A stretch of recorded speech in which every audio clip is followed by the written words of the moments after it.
This is a Big Facts Network exclusive. Our Hearts 105.3 The Beat. This is the DJ Scream Show. Welcome in today, Mr. Collipark and Mike Clark Jr. done pulled up on me. What's up, family? What it do, man? What's Everything good? Yes, sir. We got a lot to talk about, man. I'm trying not to shout out the whole YouTube. This is hip hop, man. Hit the camera. Smack the camera, man. It's all good. Mike Clark Jr. You brought Mike Clark Jr. Yes, sir. You introduce him. This is proper. You introduce him to the world. You know what? I can never introduce an artist better than they can introduce Okay. themselves. So I'll say this is Mike Clark Respectfully. Jr., but he can introduce himself. What's going on, man? It's your boy Mike Clark Jr., Mr. Auntie outside himself. Okay. Now, what you got going on, man? This is a genre of music called Southern Soul. Southern Soul. I'm the future of Southern Soul and R&B, though. So Southern Soul, is that an infusion of, what is it an infusion of, you would say?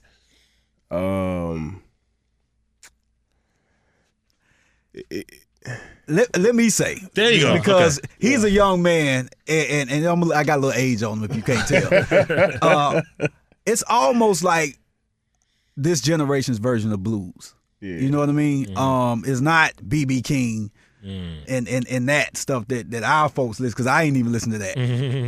But if most people are familiar with King George, the Keep On Rolling. That's the most popular Southern Soul artist there. So it's kind of like underground. I like to say it's underground in the sense that crunk was underground before it got commercialized. Facts. So if you traveling around Middle Georgia, Alabama, Mississippi, all the way over to Texas, you'll see it. It's like juke joint type music, but they doing their own concerts. A lot of them are outside. You know, it's warming up now, so you'll see a lot of. Is that like the Hole in the Wall song? Yeah. Okay, gotcha. Yeah. So it's like that, but it's not 50 and 60-year-old guys singing it. So it's more 30, 40. Gotcha. Well, he's actually the youngest cat. He's only 19 years old. Okay. So I don't want to do the interview for you, but no. But so that's what interested me in it, because I felt like I'm a little older, like I say. Right. So my natural taste for music has matured. Right. So when I heard his record Auntie Outside, and I found out he was 18 at the time, I said, "Whoa, that's what is missing." You know, a face. So that's why I'm here. That's how I got involved. So your track record is one, and salute to you always, an impeccable track record of the artists that you've worked with. Appreciate it. And you probably had some moments where, because we all have been there, every creator in this room, where you're like, I don't want to deal with this anymore. Right. So what was it about Mike for you to say, you know, I'm willing to lend my expertise? And on the flip side, we're assuming that he's someone who listens to you and will actually, you know, get game from you, and y'all build with each other. But what is it about Mike particularly? Because you could have signed any artist. Well, actually, we all got into this space where we looking for something different now. And let's just be real with hip hop, R&B, and all that. So for me, I never want to sound like the old guy in the room. You know what I mean? I just don't. I'm not moved by much these days. So when I heard Mike, it was just refreshing. And the type of music, if you go around where they play this kind of music, it's just all feel good, family, you know, just fun music. Not in the sense of doing dances and stuff like that, like Soulja Boy and all that kind of stuff, but just family oriented, not looking over your shoulder at the events type stuff. You know, that's just the vibe. I don't even want to go in the studio and do hip hop right now. Right. You know, because everything that comes, I'm just being real. Yeah, I think a lot of us are there. Look, we all love Atlanta. Sometimes in Atlanta, I don't want to go out. Right. Period. So when you put all of that, and when I heard Auntie Outside, I thought it was a 30, 40-year-old man singing it. Then when they said my man DJ Smooth out of Macon, he the one sent it to me. Salute, yep. He said you might want to look at him. He was 18. I said, what? And so he sent me they had shot a video, and when I saw the video, I just couldn't believe what I was seeing along with what I was hearing. Yeah. So I just said, this is something refreshing. So it made me want to be involved with it. What inspires you at such a young age to not go, you know, the typical path of maybe like drill music or some of the other music that's... I used to play football, man. I just knew I was going to go to college and play ball, but I've been singing like all my life. Me, my mom, my dad. My sister can hold a note. She can't sing, but she can hold a note. But it's been in the family, growing up in church, seeing it from my mom, you know what I'm saying? She used to lead the choirs and stuff like that. So I never thought about being a rapper though, but I didn't think I was gonna be a artist like this either one day either. Do you enjoy it? Do you feel at home? Do you feel like you're doing what you're supposed to be doing? Most definitely. I love this. I love it. Yeah, absolutely. Well, so let's say outside of that record, if somebody's just not familiar with you and you're trying to gain them as a fan, what's the first thing they need to listen to from your body of work? Outside of Auntie, probably got it going on. Okay. Yeah, that's my wrote his hands. We need the verb, man, bro. That must be serious. That's my new record. We dropped it on the 9th. It's called "Got It Going On" with me, DJ Truck, and Mr. Hanky. Oh, okay. Yeah. Okay. And it's an opinion now, but I think it's gonna hit harder than Auntie Outside once it catch that wave. You feel me? Yeah. I always like to talk to artists about their live performances. What sets you apart from other people as far as your live performances? That's very important. I'm getting better by my performances. Like each performance, I feel like I'm getting better. You feel me? But it's just something that like I have to practice on and go in my mirror and act like I got 100,000 people in front of me. Can I step in right Please, here? He can actually sing. Yeah, right. Like for real. Yeah. No, I'm talking about not just hold a note.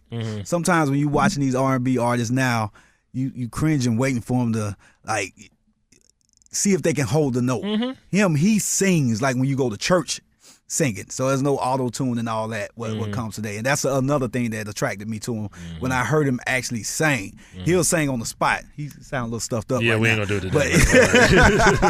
That pollen get to me. Yeah, we ain't gonna do it today. But that separated him as well as, the typical thing that you hear now. I've never done typical. Right. So I've always, when he walk into a room, you could tell it ain't typical. He didn't just start wearing a cowboy hat when Beyonce put out her music. Like he was already, and it's organic from where he comes from. Yeah.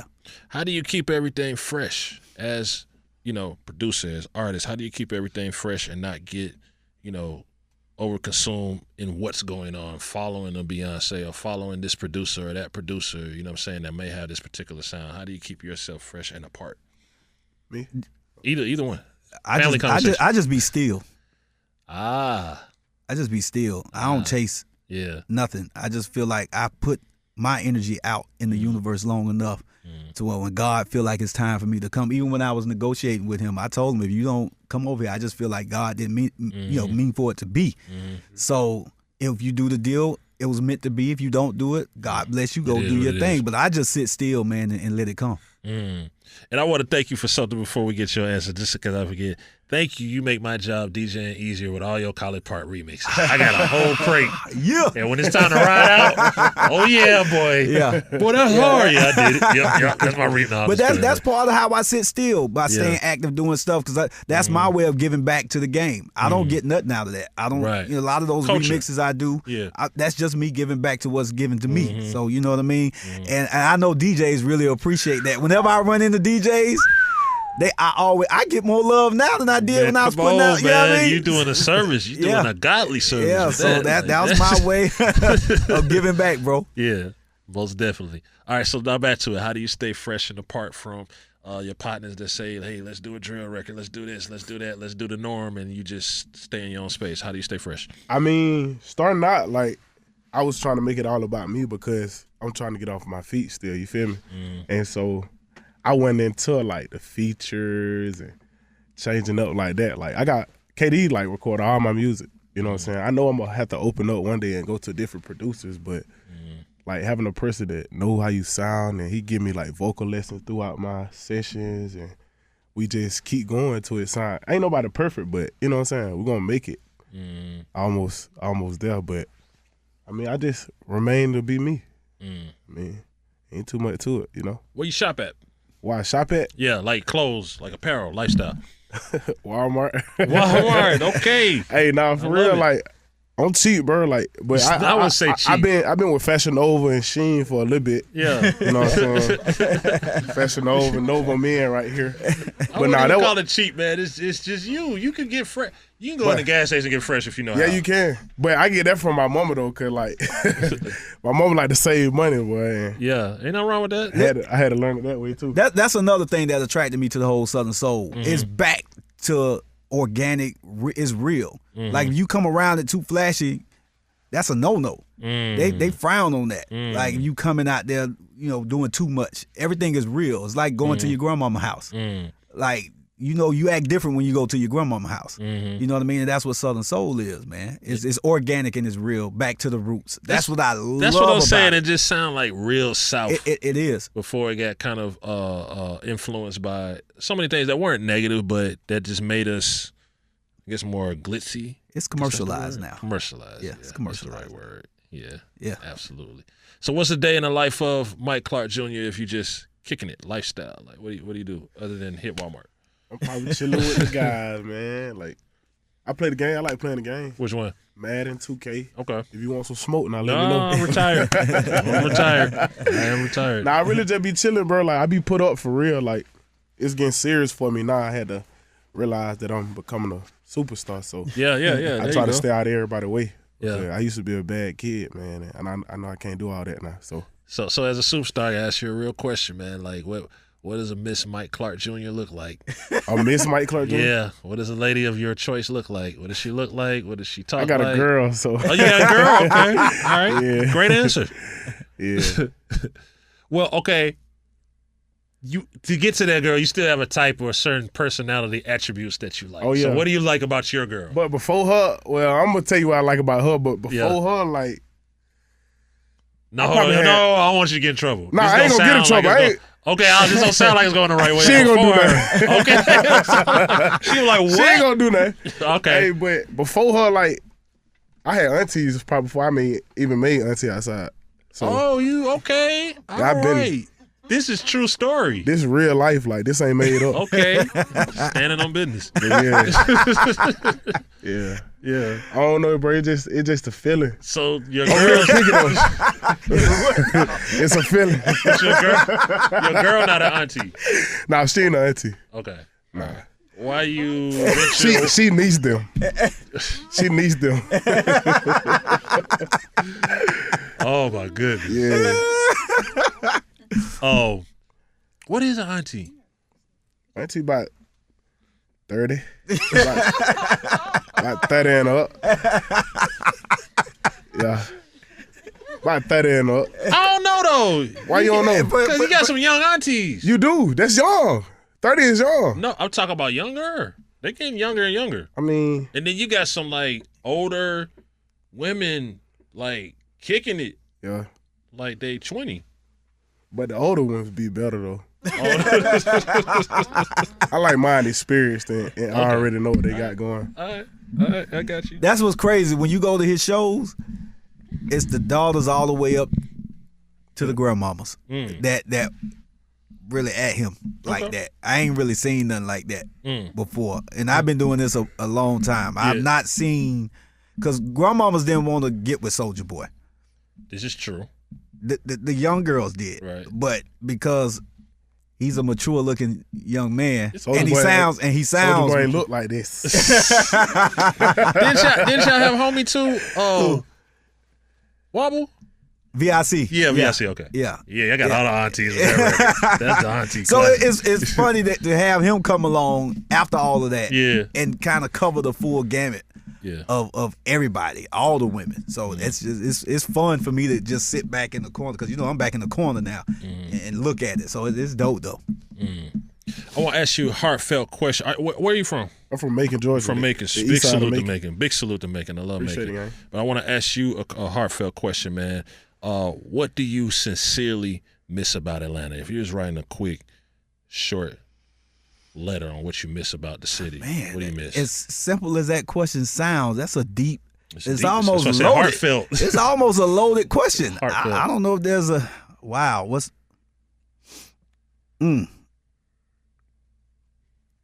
Here's what I think is missing. Like if you go to somebody else's city, right? If you go to New Orleans, they can take you to a space or a spot or area and say, this is what's authentic to New Orleans, Bourbon Street. Or, they can take you to some bounce club or, somewhere where you're going to get that real authentic New Orleans. Facts. DC. For sure. So, and so forth. I don't think we can only talk about our history. If somebody busy bees. Well, food, but I'm just saying. Yeah, I see what you're saying. From if we talking music, I'm speaking music. I got you. Specifically, I got you. If somebody came and visited me and said, man, I want to go to where y'all be at. I want to go to the old Atlanta. I want to see how y'all used to, just from a cultural perspective, it don't exist. And I think that's what's missing. I wish we had representation of our culture. We can only document it in Freaknik movies and reminisce, and somebody got some old pictures or some old video of it. Like we don't live it no more. Do you think it's because we but so many people came? It's always been that though. Yeah. So it's like and I'm part of the blame. You know, none of us, if you want to call it gatekeepers or whatever, made sure that the culture was preserved in a sense that, you know, the people who do it the most is the Yeek. Once a year they have a Yeek event. Yep.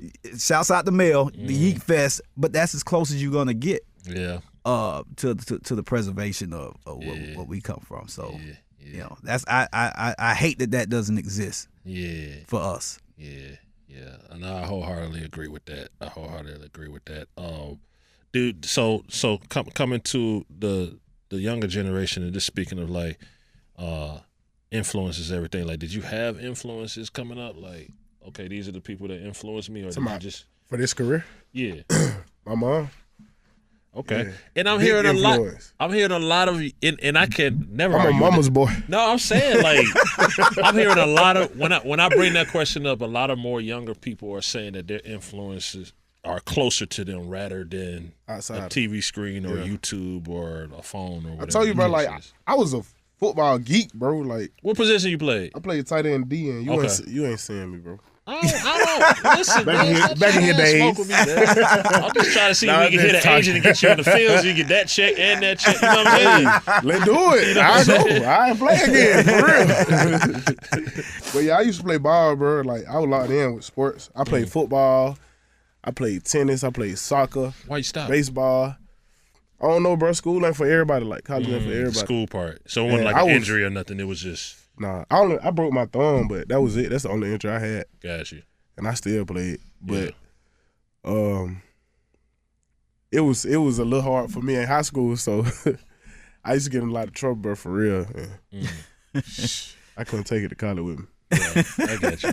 Then I started like after I graduated, bro. Like, I was like, it's something I can do, because I was working at Applebee's on Eisenhower and Riverside. You know what I'm saying? And my mama got tired of me working there, so she was like, bro, you got to do something else. You got to go to school, get to another job or something. So I looked into the military. I had them signed up, got my people to sign off on my paperwork, finna get ready to go to MELPS. I bagged out. I was like, bro, there's something else I can do. And so I've been TikTok famous for like 2-3 years now. You know what I'm saying? I don't know if you remember when they were first finna shut it down. But they had shot me an interview at my job. Well, they ain't shoot at my job. I told them to come to the job and do it, like, to keep it. So but I was doing TikTok for a minute, and the photographer, Ray Wilson, shout out to Ray, that's one of my managers. He was one of our photographers, bro, while we were playing football. Not even knowing he did music. I knew about Guap Records, but I didn't know, like, the main people. You get what I'm saying? Tell them who Guap is, because that's relevant. Guap Records, I got a management deal with Guap Records. Shout out to Bud, Snap, Ray. It's a label. And I went to school with one of the artists named Baby Jungle up on the Guap Records. And so we, you know what I'm saying, we really grew up together. We from the same side and all that, you know what I'm saying? And like I said, I knew of them, but I never knew who was over it. So Ray ended up hitting me up one day and was like, bro, we see you on TikTok, and we're going to sit down and have a little meeting, whatever. And like, I've been out partying, bro, I ain't gonna lie. I've been in clubs and stuff like that. So I run into Snap, my other manager, one night in the club. And he was like, bro, what's up, bro, Mike Clark? Got his number, and we just been up ever since. It's been about a year and some change now, though. So. Let me ask you one more question. What's success for you in this? What's success? If you look back 2, 3, 4, 5 years from now, because everybody measure their success different. What's success for Mike Clark Jr.? I just want to I want to be able to buy my mama everything she wants. Like, I want to get her this house. She always been talking about a 12-bedroom house. Success, yeah. Make sure my dad's straight. Really family first. You know what I'm saying? Like, that so family before Grammys and accolades, for sure. Oh yeah, for sure. Yeah. Take care of mama first though, then take care of me. But you know, it's a grind to it. It take time, so that's what I'm here for. Okay. Feel me? There it is. Mr. But I do want a Grammy or 2 or 3. Ain't nothing wrong with it. Or 4 or 5 or 6. It's good to have that at your mama house too, up on the mantle. You know what I'm saying? Mommy, look at that grandma. Yeah, man. It's funny to hear him talk about his mom because my first plaque I put in my mom's house. That's the first one. She's my biggest fan, bro. Yeah. Like, mine was too, and still is. Yeah, and probably like really, really happy that you know what I'm saying. You say you was kind of going down the wrong path, but like happy that you got something where you can express yourself and not have to look over your back. That new record I was telling you about, Got It Going On. That's her favorite one out of all my music. And like, you know, she play it all day, every day. I think everybody. Do I believe that? Everybody, mama, if it's the right type of mama, should be their A&R because they're going to tell you the truth. Yep. You know what I'm saying? Now, some mamas just be tripping. Yeah. They say, oh, you got it. Everything sound good. Some are not those mamas, but the mama that's going to be like, boy, Mike, you're falling off. You need to go back in your old studio and do what you were doing. My dad, too, now. He keeping the boy, too. Yeah, them be the first real A&Rs, your real family. I never thought of that, but yeah, you're right. That's going to tell you the truth. Them the first A&Rs. Yeah. Because they don't care what they got to lose. You know what I'm saying? They brought you in the world. That's right. Yeah. Any final words for the people, the streets, the fans, for both of y'all, man? Y'all go follow me on my Instagram at official_Mike Clark Jr. My Facebook is Mike Clark Jr. And my TikTok is Famous Mike Clark. Okay. There it is. And support Southern Soul. Like, I want to be responsible for putting it on the map for everybody to enjoy. I like it. Yeah. So Southern Soul, remember that. Y'all go get my new record, Got It Going On. It's on all platforms, and we just dropped the video today. The music video today. Yes, sir. Shouts out to Mr. Hankey and DJ Trucker. Yes, sir. Big shout out. You know what it is? It's the DJ Scream Show on 105.3 The Beat. Salute.